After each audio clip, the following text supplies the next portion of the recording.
What's up, guys? Welcome back to the channel. So I got all the parts in for the vanos.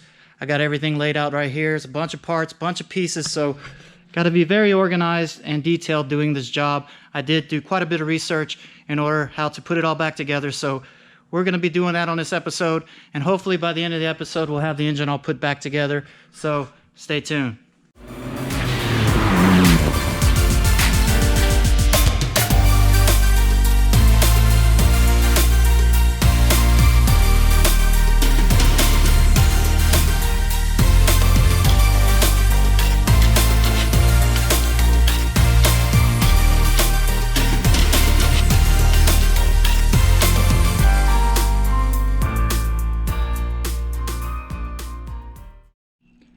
Alright guys, so where we left off last, I told y'all I needed the jig in order to verify the cams are in the proper position. This is the jig that I was talking about, and this is the special toolkit right here. I got that in so we can tackle this job right here of replacing the hub and everything. So basically it has this pin right here which locks the crank into top dead center on the bottom, and then you have this jig up on top which allows you to verify the cams are in the correct position, and as you can tell they are, because I can slide the rod in and out very easily. So we got everything timed up in the correct order, and since I have all this going on right now, this is where we're going to focus on replacing the hub. So to start things off with, I need to take my paint marker and mark the position of these cam gears to the chain so we don't lose the timing at all, and also these little sliders right here where the vanos actually controls the timing on the cams itself. I have to loosen these bolts in order to allow these to come out, so I'll be marking these in the appropriate manner too, so when we put everything back it'll go back in exactly where it came out from, so we don't lose timing in that manner as well, because you can install these in the wrong position and have the vanos give error codes because the timing is not set appropriately from the get-go. So you have to be very mindful of what you do. It's a very tedious task, and I have the vanos out right here. I did take the hubs off the other engine, and this is the hub we're going to be using. This is the B-Sand oil pump disc that has a smaller diameter hose to remedy the problem of the tabs breaking off like it did right here. So we're good to go on that, and I do have all the new O-rings and seals and everything in order to rebuild the vanos itself. So when it's all said and done, this thing's gonna perform like it should and operate like it should for a long time, and it's just gonna reassure that I can get on the car, drive it spiritedly, and not have to worry about any problems. Now, if you're here for the first time on this episode, I did replace the rod bearings and rod bolts, so that's taken care of. We're going to take care of this vanos, and then after that we'll put the whole engine back together, and we'll be pretty much ready and set to go for installing this engine back into this car. And I'm going to be very happy to be able to finally drive and enjoy this car once and for all. So let's go ahead and start off with the engine side of things, replacing the hub, and then we'll move on from there. Alright, so I made my markings on the cam gears and hubs, and basically you got the chain marked to the cam gear, and I got it marked to the hub right there, and I also have the sliders right there marked to the hub as well, so that there's no mistaking the order that it goes in. Now, since I'm replacing this hub right here, I'm going to have to mimic the markings on the other hub so I can put it back in the appropriate manner. So I also did put some white paint on the teeth right there as well, just to give me more references. So we're good to go on this. Basically, I'm going to start by loosening the 10mm bolts, and that will allow me to take these sliders out. Then after that, we'll take the hubs off, we'll take the tensioner out, we'll move this all to the side, and then I have my 10mm Allen key socket right there to take the bolt out that holds in the chain tensioner. And then we'll replace that, put it all back together, and then put the tensioner back on, and then this thing will be done. Now, I do have new bolts, like I said, to replace these, and I have to look up the torque values on those, but whenever you're doing those, you want to make sure you you clean it out with brake cleaner and compressed air in the holes, and then use blue Loctite to ensure that they stay nice and secure once they're in. So let's go ahead and tackle this. So quick side note on these hubs, they actually have a diaphragm spring that sits on the back of it. Like that. And then you have this disc right here that goes on the back of it like that as well. So be mindful whenever you're taking the hub off not to drop these into your engine.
Okay guys, so I went the extra step and I took the cam gears and everything off, and I want to point something out to you guys really quick on this upper chain guide. The bottom tab, it fits over the bottom chain guide, and basically it has the tensioner pushing from the backside and allows it to push up on the chain like that. And when I first put it in, I had it behind it, noticed I had it wrong, had to take it back out and redo that, so don't do what I did. And this right here is where that slider goes in and out of that cam, and this piece is separate from the cam. It actually rotates back and forth like that, and this is where you need to keep your timing correct with the slots on this to the slots on the hub, so be very mindful of that. You need to blow out the well, you have to put brake cleaner in these threads and try to blow it out with compressed air, but be very careful because when I did it, it wanted to push this slider piece or this rotating assembly out of the cams. So I'm going to take my time and clean these threads out, so when I put new bolts in there with thread lock, it's going to adhere very well to it. So that is that. I did mark right there, and I marked on the hub just to keep my placement of everything because this is the first time I'm messing with it. So I have it right there. That's marked to the cam. That's marked to the cam. And this back ring right here, it actually bolts to the actual hub, which sandwiches on this chain gear right here, and basically it kind of acts like a clutch in between, sandwiching it all down to clamp the assembly, the slider piece to this piece here, allowing it to variate in timing. So it's pretty cool how it's all laid out. So now that I got all this done, I just cleaned things up a little bit. We're going to start assembling things and putting the new bolts in with the thread locker and getting the assembly put all back together.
All right, guys, a little bit of a frustrating moment because whenever I was taking the cam gears off and everything, the chain actually dropped into the timing cover, and when I pulled the chain back out, it actually skipped a couple teeth on the chain to the crank, and whenever I put the gears back on, they were offset to the left, so I had to fish the chain back in and get the chain back to the proper placement to have these lines in the proper position.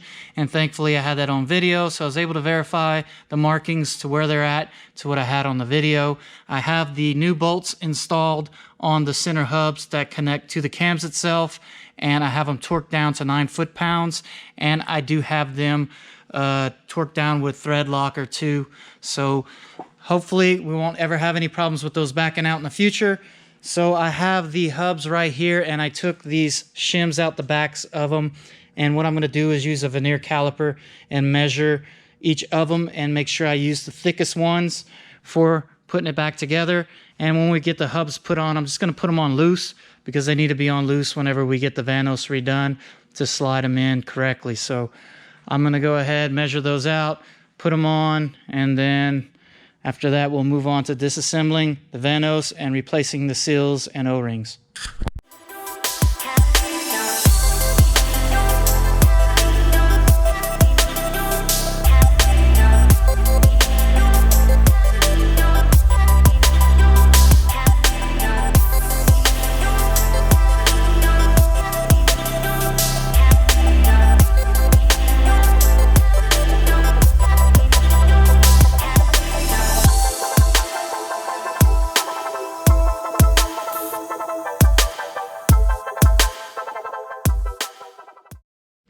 Alright, so before we move on to disassembling the vanos, I'm going to install this B-Sand oil disc into the ring, and you have these 4 plungers with springs and these 4 little retainers that go on the base.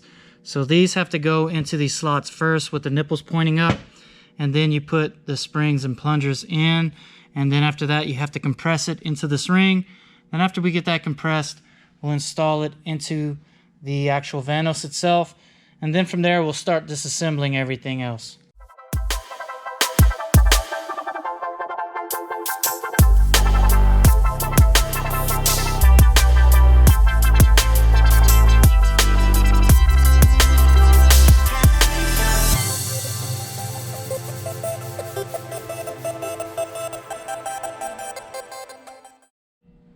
Alright, so I fought with this oil disc, and this is the method I came up with using 4 zip ties. It allows me to hold those plungers in place. So that's what I ended up doing. And then what I'm going to do is just place it in the ring and then cut the zip ties and allow it to seat in that ring right there. I got to tell you, this was a pain in the ass. This is the best solution for doing this job, especially because all the parts are oily and very slippery. I had to find the plunger and spring a couple times because it shot out onto the floor, but that is what I came up with. You guys use this, it'll help you save a lot of time. So let's go ahead and install it into the ring.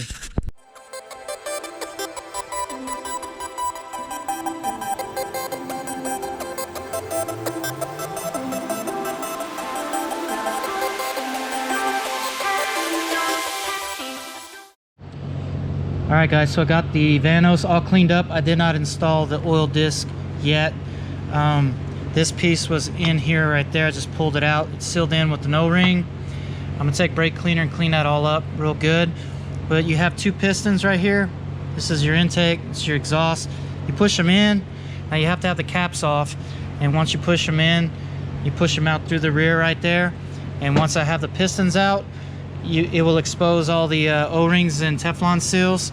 And once I get to that point, I'll show you guys the layout of it, and we'll go ahead and take out the old ones and install the new ones. Alright guys, so these are the pistons. This is the intake piston, this is the exhaust piston. The exhaust piston has 2 seals, 1 and 2. The intake has 1 seal right here, and the other seal is actually inside the bore. If you can see it, inside the bore right there is where they have the other seal. And basically there's an O-ring on the inside and then a Teflon seal that goes on the outside. Looks kind of like configuration. Teflon on the outside, O-ring on the inside. So I'm gonna use my X-Acto knife, cut these and take them off and replace them with what is provided in the kit. And then after you put your Teflon seal on, basically what they want you to do is, because you stretch Teflon, it needs to gain its shape back.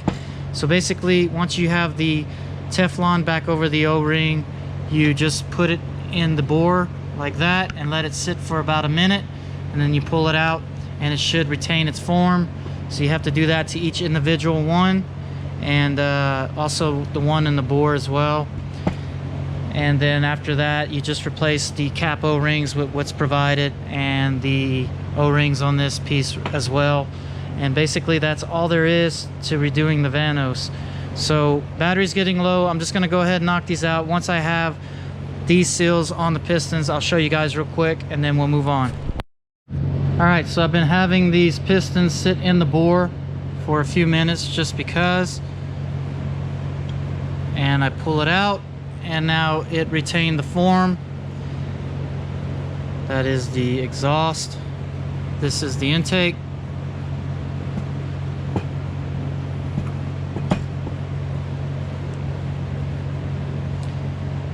So I still have these two to put on. This one right here goes right there in that order. O-ring on the inside, Teflon seal on the outside. And this one is reversed because it's inside the bore, that. So it's gonna go O-ring on the outside, Teflon seal on the inside, because this piston is gonna go in like so, sealing the shaft to the Teflon seal. So basically that's all there is to these pistons, guys. Not too bad, just a little tedious. You have to take your time. I used this X-Acto knife. I cut the seal for the Teflon and then the O-ring and just pulled them off. So I'm gonna go ahead and install these and do the same thing by letting the pistons sit inside the bore to let them take their shape, and then that'll be that. Put them in and then I can start assembling the vanos back together. Alright guys, so I have the O-ring and Teflon seal installed inside the bore, and I have the piston pushed in so that the Teflon seal can take shape.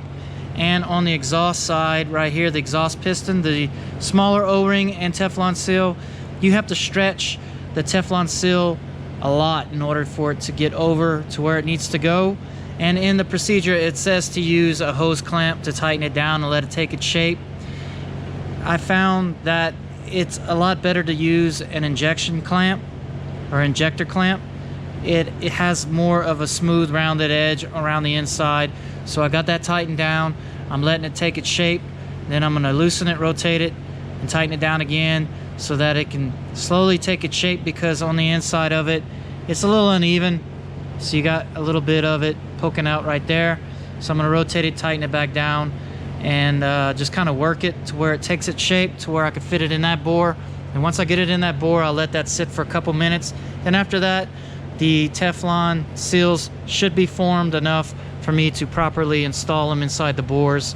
And then from there, I still have to install that oil disc, and after that I still have to clean out the solenoid block, and then after that it's all done, and then we can get to putting it back to the back onto the engine.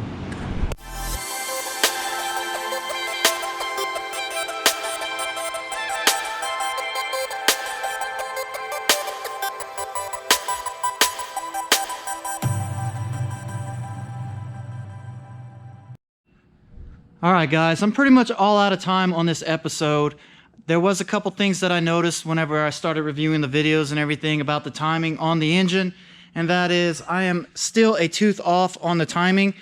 There's a picture of the actual timing, and there's the white mark I made on the teeth. As you can see, you can count 2 teeth over before you can't see any teeth.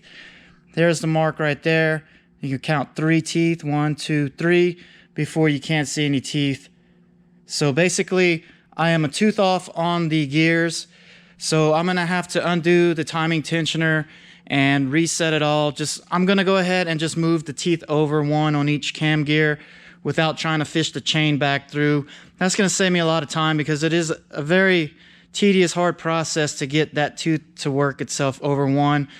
So I'm just going to go ahead and move the teeth over on the gear, one over, and that's going to place me in the right timing. So that's going to take more time, and I'm just going to go ahead and do that on the next episode. We're going to go ahead and knock out the rest of the vanos with the timing, get that all straightened out, and I got the gaskets and everything right there so that we can start putting the engine back together. I need to clean out the oil pan and get that all nice and clean before I mount it up to the block. And then we'll be able to just button everything up. And at that point, we will start installing everything back into the car right there. So that's going to be happening on the next episode. I just don't want this episode to be really long and drawn out because there is a lot of tedious steps in this episode, and I just don't want to overbore you guys with the details. So anyway, that's all I got on this episode, guys. I hope if you stuck around to this point, thank you very much. And, you know, it's got to be one of the most tedious timing procedures I've ever went through on an engine. So, but it was a very good learning curve for me. It allowed me to familiarize myself with the S54 engine as far as the timing and everything goes, and the vanos. So I now know what to do in order to fix these engines when it comes to the vanos and timing. So that's it, guys. I hope y'all enjoyed it. Like, comment, subscribe, and share, and I will definitely see you guys on the next episode.